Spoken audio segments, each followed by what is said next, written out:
Bienvenidos a Museo Sumaya, Fundación Carlos Slim. Nos encontramos con Rebeca Rosendo del Departamento del Laboratorio de Conservación de Museo Sumaya, Fundación Carlos Slim. Bienvenida para que nos cuentes una aproximación a una obra que nos parece siempre emocionante ver, vibrante, de este sur alemán, esta pintura que se le conoce como del norte, y es una brillantez muy especial que no vemos en otras obras que están pintadas sobre tabla o sobre lienzo.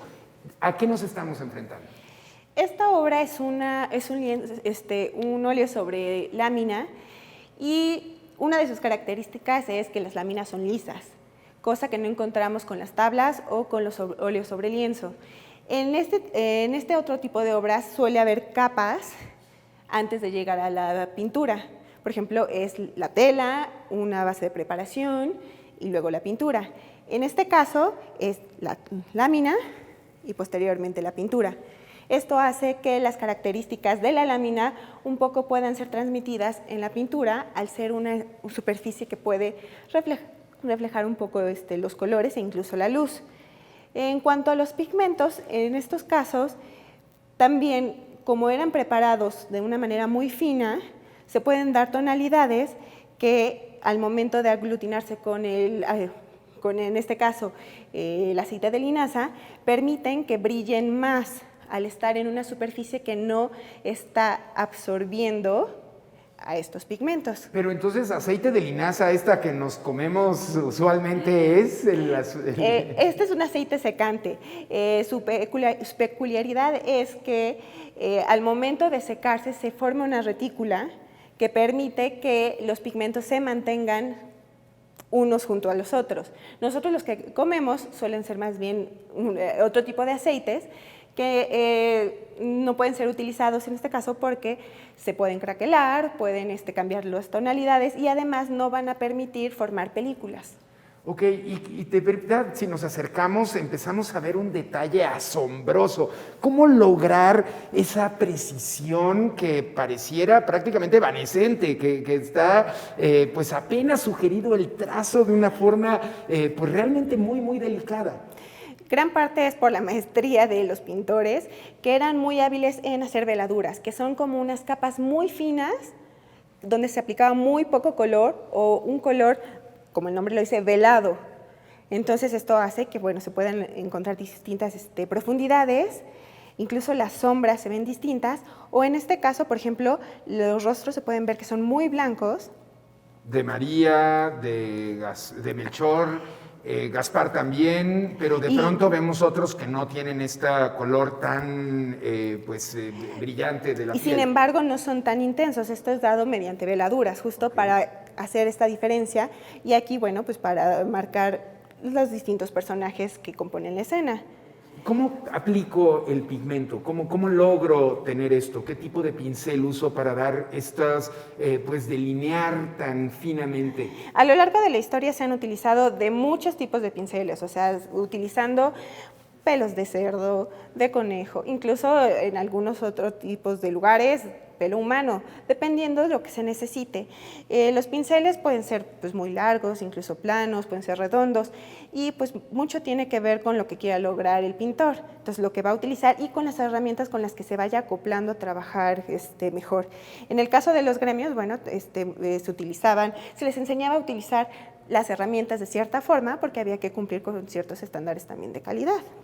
Esto de pronto nos llama la atención, la pericia del artista, como nos dices, o llamas nuestra atención. Por ejemplo, este pastor que está escalando el árbol para poder advertir qué significa que el rey mago esté viendo la escena, o este caballo que se dirige directamente al espectador para atestiguar y decir, efectivamente, estos sabios de Oriente reconocieron el poder de la luz de Dios, ¿no? Es una unión de recursos técnicos, simbólicos, que se aglutinan en una escena. Sí, claro, y la composición está hecha para que el espectador vea el centro de la imagen, que es donde está el niño Dios. ¿Y cómo logro esa composición? O sea, ¿por qué mi mirada llega a ese punto y no se distrae con tantos elementos? un poco es como la utilización de colores.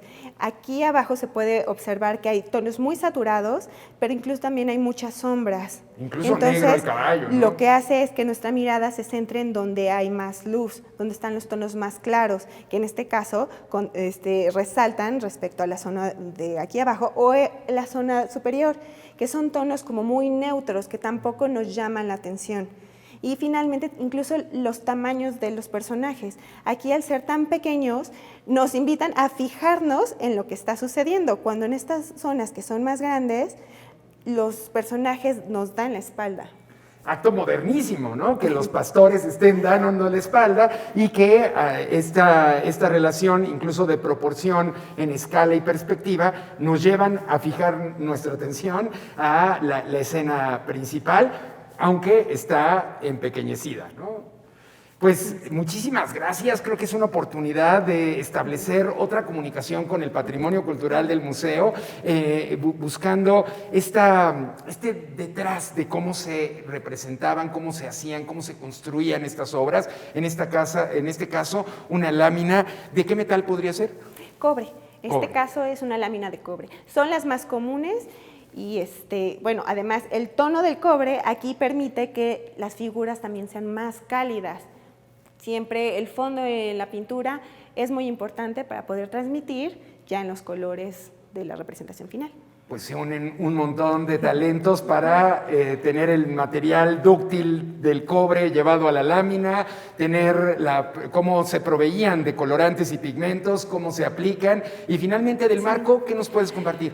Esta es una talla también en madera y es con una policromía en esta zona. Tiene aplicación de hoja de oro en las molduras externas, que bueno, por el paso del tiempo ya está muy abrasionada, sin embargo se encuentra estable. La policromía también era siguiendo el mismo tipo de proceso que para una pintura en tabla. Se hace la talla en madera, se aplica una cola animal para sellar, se pone una base de preparación y finalmente los pigmentos. En estos lo que se busca es que la decoración sea muy sencilla, justo para que no compita con la escena principal, que ya es la pintura. Del Laboratorio de Conservación de Museo Sumaya, Rebeca Rosendo, un equipo fascinante, lleno de no solamente talento, sino de esta curiosidad por proteger nuestro patrimonio cultural tangible mueble. Museo Sumaya, Fundación Carlos Slim, muchísimas gracias, Rebeca.